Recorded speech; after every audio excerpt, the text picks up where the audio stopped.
Home minister Amit Shah ji ने खुद clearly बोला है कि चकमा हाजोंग रिफ्यूजी को परमानेंटली अरुणाचल का सिटीजन बना के अरुणाचल में रहना देना ही चाहिए। स्टेट गवर्नमेंट भी कुछ रोकने के लिए काम नहीं कर पाया। आज जब हम सत्ता में आया तो ये सारा प्रॉब्लम इतना बड़ा होकर के पैदा होकर के बैठा हुआ है। अब इंसान को तो उठा के हम कहीं फेंक तो नहीं सकते हैं। This kind of issues are very protected.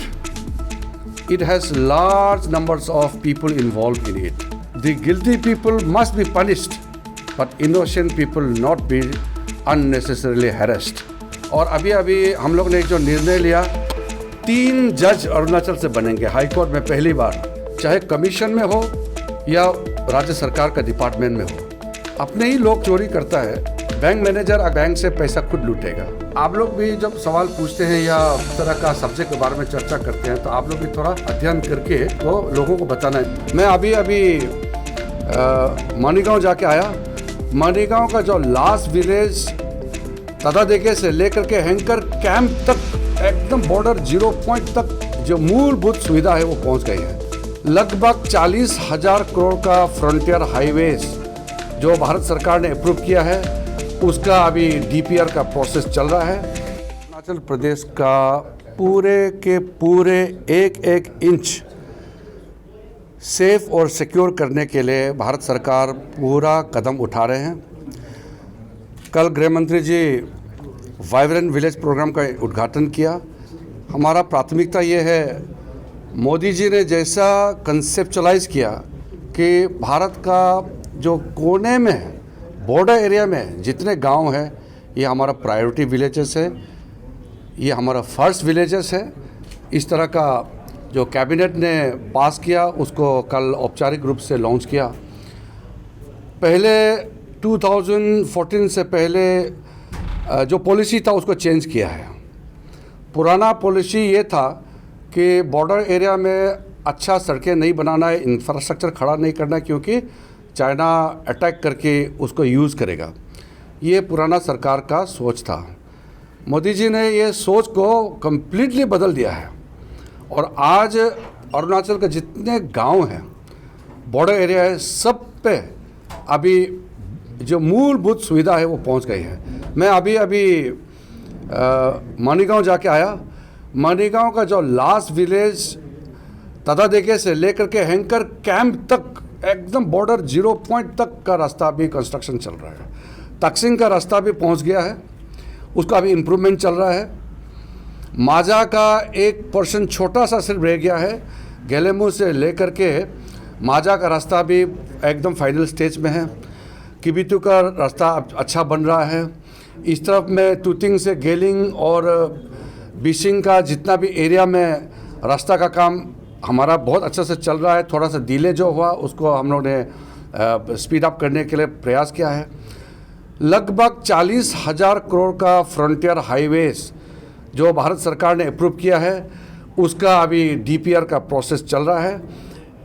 Bharat देश का इतिहास में एक सिंगल प्रोजेक्ट 40,000 करोड़ का कोई प्रोजेक्ट, ये सिर्फ सड़क का बात नहीं कर रहा हूँ, कोई भी परियोजना इतना बड़ा नहीं है।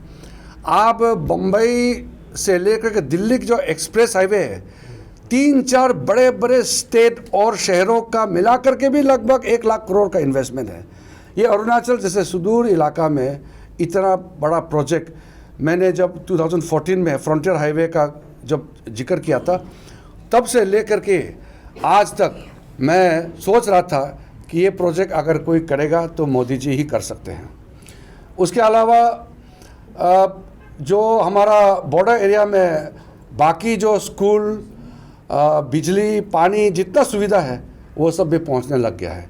इसलिए चाइना अगर कोई नामकरण करता है तो वो हमको कोई फ़र्क नहीं पड़ता है। हम किसी और को कुछ नाम से पुकारे वो उसको क्या फ़र्क पड़ता है। वैसे ही कोई हमको किस नाम से पुकारे कोई मतलब नहीं है। हम भारत का हिस्सा में हैं, भारत के अभिन्न अंग हैं और अरुणाचल प्रदेश को भारत देश से कोई अलग नहीं कर सकता है। Kind of investigation which is being carried out by the investigating agencies are very sensitive and all the agencies must carry out their investigation properly and as per the established norms. And anybody, whoever may be, should not interfere into the investigation process. The Arunachal Civil Service paper leakage issue is a serious matter, but I believe that with the support of the people and with the commitment of the state government, agencies should be able to find out the real culprits. These kind of issues are very protracted. It has large numbers of people involved in it. We have to be very clear that the guilty people must be punished, but innocent people not be unnecessarily harassed. When we take certain decisions, these are based on certain cardinal principles. The investigations and the team of the officers in the investigation agencies must be aware of all these things. I am very sure that the investigation will reach its logical conclusion. In the meantime, it is very sad that many students had to endure the sufferings for a long time because of the fault of few people. मैं और एक बात कहना चाहता हूँ, चाहे commission में हो या राज्य सरकार का डिपार्टमेंट में हो, अपने ही लोग हैं। अगर अपने ही लोग चोरी करता है तो ये बहुत दुख की बात है। बैंक मैनेजर अगर बैंक से पैसा खुद लूटेगा, घर में जो औरत होता है उनके हाथ में तिजोरी होता है, वो औरत ही अपना तिजोरी लूटेगा, तो भरोसा किसको करेगा? जिसको यहाँ सिस्टम चलाने के लिए कमीशन मेंबर बनाया या सेक्रेटरी बनाया, एग्जामिनेशंस का कंट्रोल बनाया, इन लोगों को हमारा युवाओं का भविष्य का संरक्षण के लिए रखा गया था। इन्हीं के माध्यम से अगर इस तरह का घपला होता है तो ये चिंता करने का विषय है। बहुत ये गंभीरता से सबको लेना चाहिए। मैं आश्वासन देना चाहता हूँ कि भारत सरकार की ओर से हम लोग एजेंसी भी सपोर्ट किया है, सब कुछ किया है, और स्टेट गवर्नमेंट बहुत ही सिंसियरली काम कर रहा है। जितने भी जो कंसर्न सिटीजन्स है अरुणाचल प्रदेश में, सबको मिल करके ये करना होगा, क्योंकि स्टेट चलते रहना है। कोई अगर गलती किया उसको पनिशमेंट मिलेगा, लेकिन आगे भविष्य रोक नहीं सकते हैं। अरुणाचल को एक बहुत ही प्रोग्रेसिव सोसाइटी के रूप में आगे ले जा रहा है। आज गांव-गांव रास्ता बन रहा है, बिजली पहुंच रहा है, पानी पहुंच रहा है, मोबाइल टावर बन रहा है। 2024 तक 100% 4G नेटवर्क देने का भारत सरकार का कमिटमेंट है। मोदी जी ने मिशन 500 ऑलरेडी टारगेट किया है। मैं 2 राउंड मीटिंग ले चुका हूँ। टॉप ऑफिशियल्स अरुणाचल का चीफ सेक्रेटरी से लेकर के आर्मी का चीफ से सेंट्रल एजेंसीज पूरे के पूरे के साथ मैंने 2 राउंड मीटिंग कर चुका है। और 2024 से पहले 100% अरुणाचल में 4G नेटवर्क कवर होना चाहिए। रोड का जहाँ तक सवाल है, मैंने फ्रंटियर हाईवे के बारे में बोल दिया। बाकी जो ट्रांस अरुणाचल और डिस्ट्रिक्ट ईस्ट वेस्ट कॉरिडोर हो या बाकी जितना भी जो प्रोजेक्ट जो अभी पाइपलाइन में है, कोई बहुत डिले हुआ है, कारण आप लोग सब मालूम है।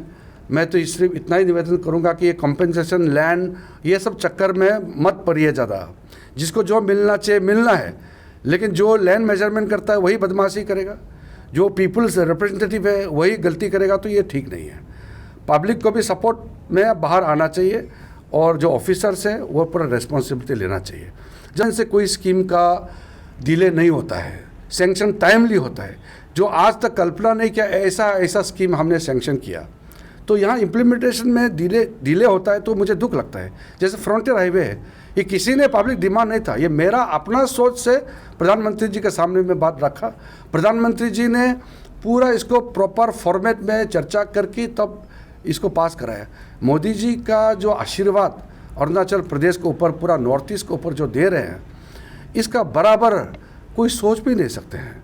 अब हम लोग का जिम्मेदारी बनता है कि जितना भी जो स्कीम्स सैंक्शन हुआ है, प्रोग्राम्स, पॉलिसी भारत सरकार का चल रहा है, स्टेट गवर्नमेंट का प्रोग्राम के साथ मिल करके इसको आगे ले जाना है।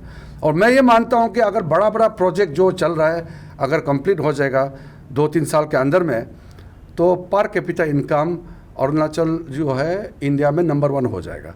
मैंने पावर मिनिस्टर से भी बात किया, हिसाब लगाया, कम से कम 30% हमारा जो हाइड्रो पावर प्रोजेक्ट है इन्वायरमेंटली सस्टेनेबल वे से बहुत अच्छी तरीके से बनाएंगे, तो अरुणाचल इंडिया का सबसे highest per capita income state बन जाएगा। हम सिक्किम, दिल्ली और गोवा से भी आगे बढ़ सकता है। गुवाहाटी हाई कोर्ट का एक बेंच ईटानगर में है और अभी अभी हम लोग ने जो निर्णय लिया 3 जज अरुणाचल से बनेंगे हाई कोर्ट में पहली बार। अभी अरुणाचल से 2 जजेस है गुवाहाटी हाई कोर्ट में। अभी बहुत जल्दी और एक अपॉइंटमेंट होगा। हमने ये प्राथमिकता दिया, चीफ जस्टिस ऑफ इंडिया से बातचीत करके, गुवाहाटी हाई कोर्ट के चीफ जस्टिस से बातचीत करके ये संख्या बढ़ाया। गुवाहाटी हाई कोर्ट का टोटल स्ट्रेंथ था 24, उसको हमने 30 बनाया और 30 के साथ साथ ये भी नियम बनाया कि अभी अरुणाचल का मिनिमम 3 मतलब 3 जज अरुणाचल से होगा ही होगा। जहाँ तक सेपरेट हाई कोर्ट का बात है, उतना केसेस होगा तो क्यों नहीं बन सकते हैं, लेकिन अभी अरुणाचल में पेंडेंसी 1000 के आसपास ही है। वो बहुत, जैसे देश भर में लगभग 5 करोड़ पेंडिंग केसेस है, तो उस हिसाब से अरुणाचल में पेंडेंसी कम है। डिस्ट्रिक्ट कोर्ट्स और जितना भी जो हमारा सेशन कोर्ट और लोअर जुडिशरी का इंफ्रास्ट्रक्चर है, मैंने बताया हुआ है कि अरुणाचल में मेरे समय में पूरा डिस्ट्रिक्ट और लोअर जुडिशरी का इंफ्रास्ट्रक्चर का काम पूरा होना चाहिए। कुछ एस्टीमेट आ चुका है, हमने सैंक्शन कर चुका है। अभी शायद हमने लगभग 70 करोड़ रिसेंटली सैंक्शन किया, अभी जल्दी और बाकी रिमेनिंग भी हम दे देंगे। लेकिन यहाँ समय में काम तो होना चाहिए, डिले नहीं होना चाहिए। और प्राइम मिनिस्टर साहब ने लोअर जुडिशरी के लिए जो फंड एलोकेशन किया है, मेरे ख्याल से उसी के तहत अरुणाचल में जुडिशरी के लिए अच्छा इंफ्रास्ट्रक्चर बन पाएगा। और हम चाहते हैं कि लोगों को न्याय के लिए भटकना ना पड़े और यहाँ के न्यायालयों को अच्छी तरह से सहायता देना ये हमारी जिम्मेदारी है। आप लोग भी जब सवाल पूछते हैं या इस तरह का सब्जेक्ट के बारे में चर्चा करते हैं, तो आप लोग भी थोड़ा अध्ययन करके इसको लोगों को बताना है, नहीं तो मिसअंडरस्टैंडिंग हो सकता है। जैसे कि कोई बोल देगा कि चकमा हाजोंग रिफ्यूजी प्रॉब्लम का क्यों सॉल्व नहीं किया, ऐसे पूछने में तो आसानी से पूछ देता है। 1964 से 1969 के बीच में जब इन लोगों को लेके आया था, हम लोग किसी अरुणाचल के लोगों को, किसी अथॉरिटी या गांव वाला को पूछा नहीं है, लेके आ गया। अब इसको कैसे बाहर करना है, वो भी इंसान है, रिफ्यूजी है, तो उसके लिए पहली बार मोदी जी का सरकार आने के बाद हम लोग ने पहल किया और होम मिनिस्टर अमित शाह जी ने खुद क्लियरली बोला है कि चकमा हाजोंग रिफ्यूजी को हम लोग अरुणाचल में सेटलमेंट परमानेंट नहीं दे सकता है। ये अरुणाचल प्रोटेक्टेड टेरिटरी है और इस प्रोटेक्टेड शेड्यूल्ड एरिया में शेड्यूल्ड ट्राइब्स के लोग रहते हैं। यहाँ बाहर के लोगों को रहने का तो हम इजाज़त दे सकते हैं टेम्परेरीली, परमानेंट यहाँ के सिटीजन रेसिडेंट बना करके शेड्यूल्ड ट्राइब के हिसाब से तो हम लोग नहीं रख सकते हैं।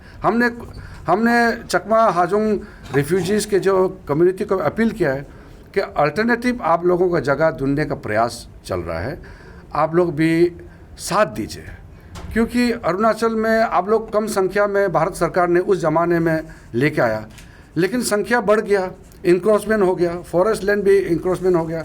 उस समय स्टेट गवर्नमेंट भी कुछ रोकने के लिए काम नहीं कर पाया। आज जब हम सत्ता में आया तो ये सारा प्रॉब्लम इतना बड़ा होकर के पैदा होकर के बैठा हुआ है।